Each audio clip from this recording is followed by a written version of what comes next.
বন্ধুরা, আজকে আমি কি বানাচ্ছি বলো তো? ৫০ দিন মিনি ব্লগ চ্যালেঞ্জের আজকে আমার ৪ নম্বর দিন। তো আজকে আমি বানাচ্ছি মায়াপুরের স্পেশাল ময়দার কারি। প্রথমে ময়দা নিয়ে ময়দার মধ্যে অল্প নুন আর জল দিয়ে ময়দা ভালো করে মেখে নিয়েছি। এবার একটা অন্য গামলির মধ্যে জল দিয়ে দেব, আর যে ময়দাটা মাখিয়েছিলাম সেটা এখন অ্যাড করে দেব।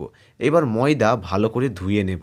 তোমরা হয়তো ভাবছো ময়দা আবার ধুতে হয় নাকি, কিন্তু ময়দার কারি বানাতে হলে ময়দা ধুয়ে ময়দা থেকে গ্লুটেন বার করতে হবে। ৪ বারের মতো ধুয়ে নেওয়ার পর যেই ময়দাটা ব্যালেন্স হলো সেটাই হচ্ছে গ্লুটেন।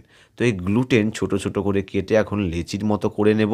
এবার কোণার মধ্যে অল্প তেল দিয়ে এই লেচিগুলো এক এক করে দিয়ে ভালো করে ভেজে নেব গোল্ডেন কালার আসা পর্যন্ত। এখন আলুগুলো ভালো করে ভেজে নেব। এবার মশলা তৈরি করব।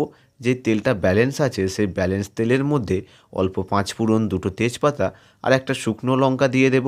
এবার টমেটো আর ক্যাপসিকাম দিয়ে বেশ কিছুক্ষণ ভেজে নেব। এবার সবার বাড়িতে যা মশলা থাকে হলুদ গুঁড়ো আর লঙ্কা গুঁড়ো দিয়ে ভালো করে ভেজে নেব। এবার অ্যাড করে দেব মগজদানার পেস্ট, আর এই বাটির মধ্যে অল্প জল দিয়ে মগজদানা গুলে এই জলটা দিয়ে দেব। দিয়ে মশলা ভালো করে কষিয়ে নেব। অ্যাড করে দেব মটরশুঁটি আর ভেজে রাখা আলু। ভালো করে মিশিয়ে ১.৫ গ্লাসের মতো জল দিয়ে গ্রেভি বানিয়ে নেব।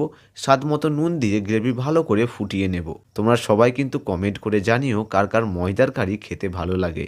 এবার গ্রেভির মধ্যে অল্প চিনি আর হাফ চামচের মতো এলাচের পাউডার দিয়ে ভালো করে মিশিয়ে নেব। আর নামানোর সময় ওপর থেকে একটু ধনেপাতা কুচি দিয়ে দেব।